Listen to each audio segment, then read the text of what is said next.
ರಾಜ್ಯದ ಅತ್ಯಂತ ಕೊಳಕ ನೀಚಾತಿ ನೀಚ ರಿಯಲ್ ಎಸ್ಟೇಟ್ ಕಂಪನಿಗಳು ಯಾವುದಾದ್ರು ಇದೆ ಅಂದರೆ ಅದು KIDB ಒಂದು, ಇನ್ನೊಂದು KHB, ಇನ್ನೊಂದು BDA, ಈ ಥರದ ನಗರ ಅಭಿವೃದ್ಧಿ ಪ್ರಾಧಿಕಾರಗಳು.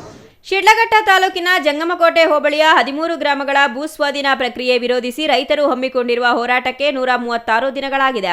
ಸರ್ಕಾರ ಮತ್ತು ಅಧಿಕಾರಿಗಳು ನೀಡಿದ ಭರವಸೆ ಈಡೇರಿಸುವಲ್ಲಿ ವಿಫಲವಾಗಿದೆ ಎಂದು ಆರೋಪಿಸಿ ಹೋರಾಟದ 150ನೇ ದಿನಕ್ಕೆ ಹೋರಾಟ ತೀವ್ರಗೊಳಿಸಲು ರೈತರು ಚಿಂತನೆ ನಡೆಸಿದ್ದಾರೆ.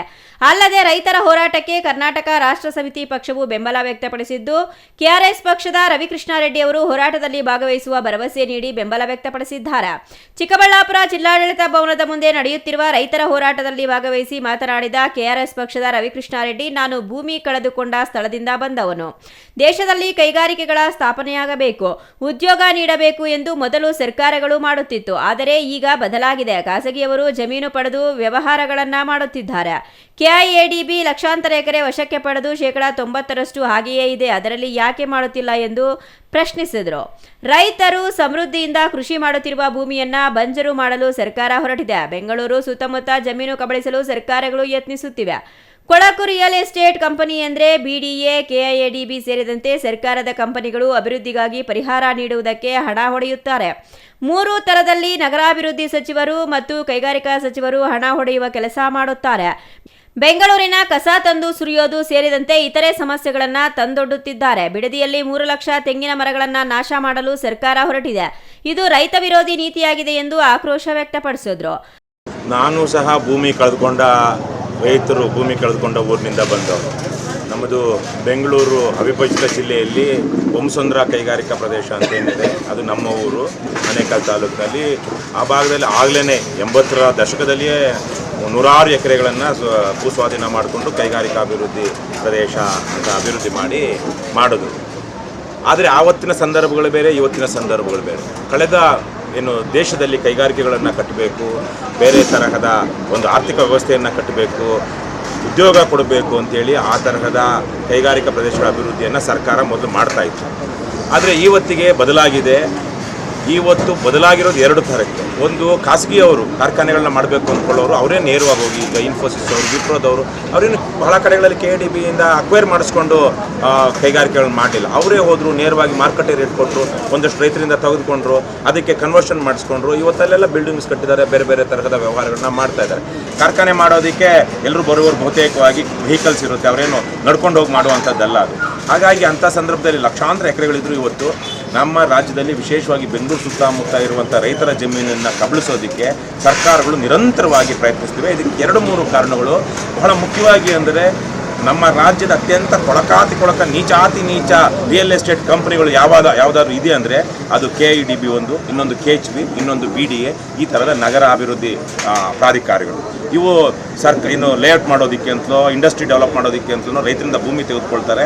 ಭೂಮಿ ತೆಗೆದುಕೊಂಡಾಗ ಲಕ್ಷಾಂತರ ಕೋಟ್ಯಾಂತರ ರೂಪಾಯಿ ಪರಿಹಾರ ಕೊಡುವಾಗ ಅಲ್ಲಿ ಅಧಿಕಾರಿಗಳು ಮೋಸ ಮಾಡ್ತಾರೆ. KIDBನಲ್ಲಿರುವಷ್ಟು ರೈತರಿಗೆ ಮೋಸ ಮಾಡುವಂತಹ ಪರಿಹಾರದ ಹೆಸರಿನಲ್ಲಿ ಇನ್ನೊಬ್ಬ ನೀಚರು ಬೇರೆ ಡಿಪಾರ್ಟ್ಮೆಂಟಲ್ಲಿ ಇಲ್ಲ.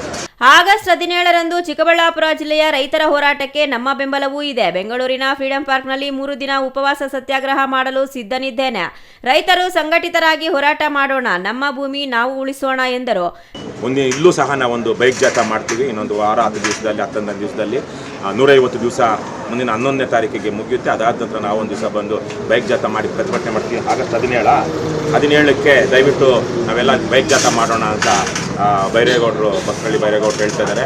ಅದೇ ತಾರೀಕಿಗೆ ನಾನು ಯೋಚನೆ ಮಾಡ್ತಾ ಇದ್ದೀನಿ, ಕೇವಲ ಜಂಗಮಕೋಟೆ ಅಥವಾ ಆನೇಕಲ್ಲು, ಬಿಡದಿ ಅಂತಲ್ಲ, ಸುತ್ತಮುತ್ತ ಇರುವಂತಹ ಇದು ಯಾವುದದು ದೊಡ್ಡ ಬೆಳವಂಗಲಿ ಎಲ್ಲ ರೈತರನ್ನ ಸೇರಿಸಿ ನಾನು 3 ದಿವಸ ಉಪವಾಸ ಸತ್ಯಾಗ್ರಹ ಮಾಡೋದಕ್ಕೆ ಸಿದ್ಧ ಇದ್ದೀನಿ.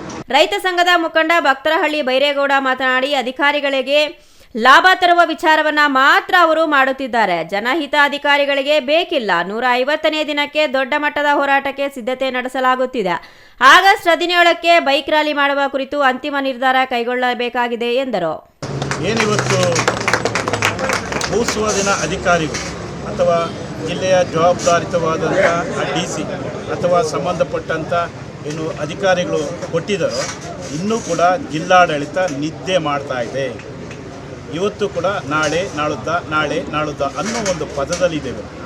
ಅವರಿಗೆ ಲಾಭ ಯಾವುದು ಬರ್ತದೋ ಅದನ್ನು ಅರ್ಜೆಂಟಾಗಿ ಮಾಡ್ತಾರೆ ವಿನ ಈ ರೀತಿ ಮಾಡೋದು ಭಾಳ ಸೌಜನ್ಯಕ್ಕೆ. ನಾವು ಕೂಡ ಕಾಯ್ದಿದ್ವಿ, ಯಾಕಂದರೆ SRI ಏನು ಒಂದು ಮತದಾನನ ವಿಧಿ ಇತ್ತು. ನಾವು ಕೂಡ ತಾಳ್ಮೆಗಿದ್ವಿ. 8ನೇ ತಾರೀಕು ಅವರು ಅಂತಿಮ ಹೇಳಿದರೆ, ಅವ್ರು ಆಗಿಲ್ಲ ಅಂದರೆ ಮತ್ತೆ ನಾವು ಯಾವ ರೀತಿ ಒಂದು ಬುದ್ಧಿ ಕಲಿಸ್ಬೇಕು, ಸರಿಯಾದಂಥ ಬುದ್ಧಿನೂ ಕಲಿಸ್ತೀವಿ. ಆಗಸ್ಟ್ 17ಕ್ಕೆ ಬೈಕ್ ರ್ಯಾಲಿ ಅಂತ ಹೇಳಿದ್ದಾರೆ ರವಿಕೃಷ್ಣ ರೆಡ್ಡಿ. ಈಗ ಹಿರಿಯರು ಬರ್ತಾ ಇದ್ದಂಗೆ ನಾವು ಚರ್ಚೆ ಮಾಡ್ಕೊಂಡ್ವಿ.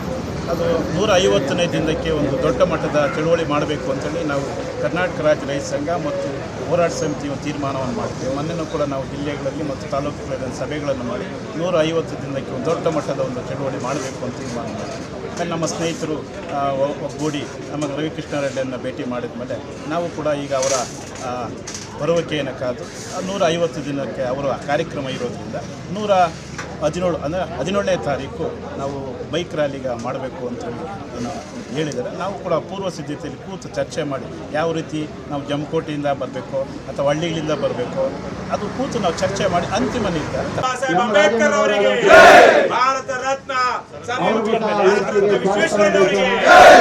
Nayanahalli Narasimhamurthy, CTV news, Chikkaballapur.